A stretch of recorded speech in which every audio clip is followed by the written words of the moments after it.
Okay, so let's put this thing to the test, guys. My newer stabilizer or glide cam, whatever you want to call it. I was actually planning to make a video similar to my video on cinematic camera moves with the strap hack, but I was thinking, and stabilization in cameras is getting pretty darn good these days. A lot of people shoot everything handheld, so what I want to find out is a stabilizer or gimbal still useful these days? I mean, I'm sure it is, but aren't you just a little bit curious to see what the difference really is? Yeah, right? There's just one little thing. I'm not going to shoot in slow motion, because if you shoot at 120 frames per second slow motion, you can get really smooth handheld shots. It's not that difficult, but I want to test real-time shots now. No slow motion at all. That's a lot trickier to do, so let's see what happens.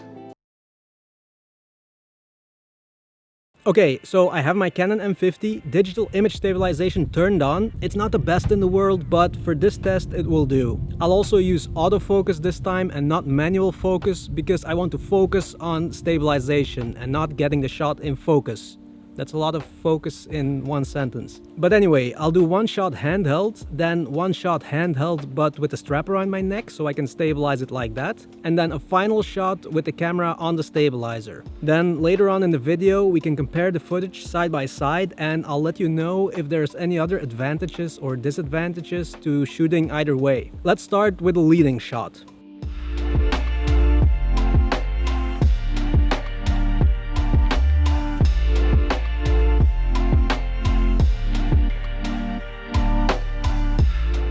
Okay, now I'll do the same shot, but with a strap around my neck. It's a pretty cool technique that usually works. I hope it does now too. Let's give it a try.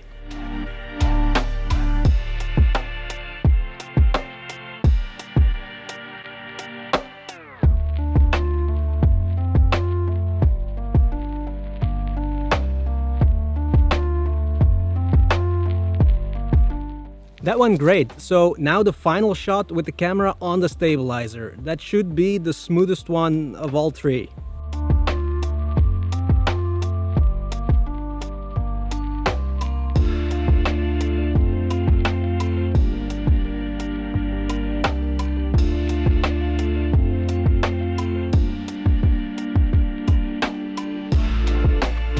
Okay, that went pretty well. Not sure how the footage will compare, we'll do that later. But what I can already tell you is that when using the stabilizer, I feel a little bit more comfortable and relaxed, because I don't have to focus so much on keeping the image steady. Let's just try another shot, the low follow shot. This one's gonna be interesting because I'll have to use some different techniques now.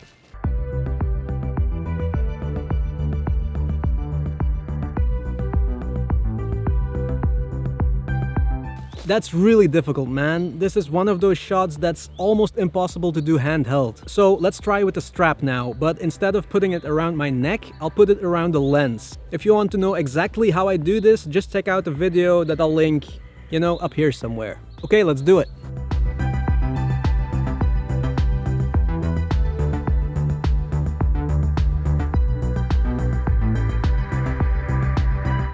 Yeah, that's definitely a lot easier, but I think it could be even better. So now let's try with the stabilizer. Instead of holding it like this, I'm gonna hold it upside down so that gravity and the weight of the camera will help to stabilize the shot.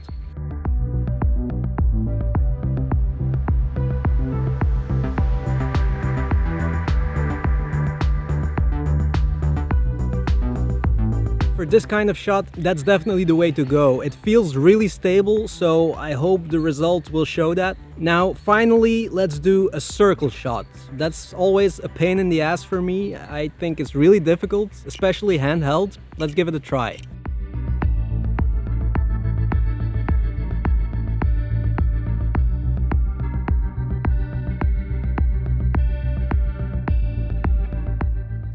Yep, that's still a pain in the ass. I don't like it. But again, the strap now should help.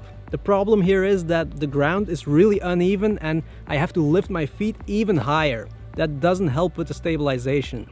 It's a lot easier on a smooth, flat surface, and I'm actually surprised that I haven't met the ground up close yet. But let's give it a try with the strap.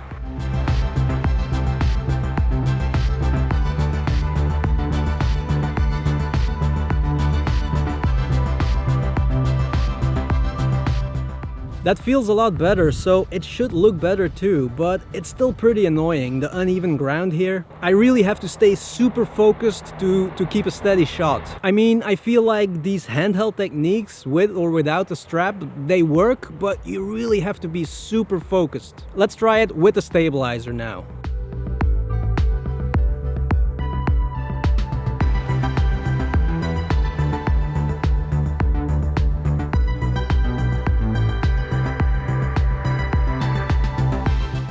Okay guys, we got it. Now let's go back to the studio and compare the footage. I'm really curious to see what the difference is.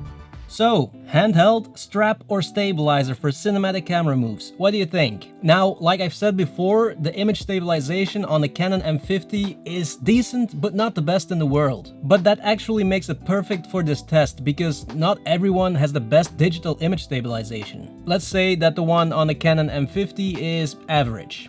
Okay, now let's compare the leading shot, handheld, strap and stabilizer. I think it's pretty clear that handheld is the worst. The background is bouncing all over the place and for me it's just too much.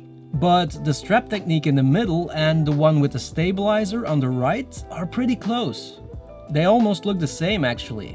I have the feeling that the movement of the background with the stabilizer is a little bit slower. It looks like both backgrounds move similar but not at the same speed. I don't know. What do you think? The stabilizer just feels a little bit smoother maybe? So the strap and the stabilizer work really well to stabilize a leading shot like this, but that doesn't mean that it feels the same when using both these techniques. I find that using the stabilizer is a little bit more comfortable because you know that the stabilizer will do the hard work for you, keeping the shot steady. If I start shaking, for example, wait, let me show you.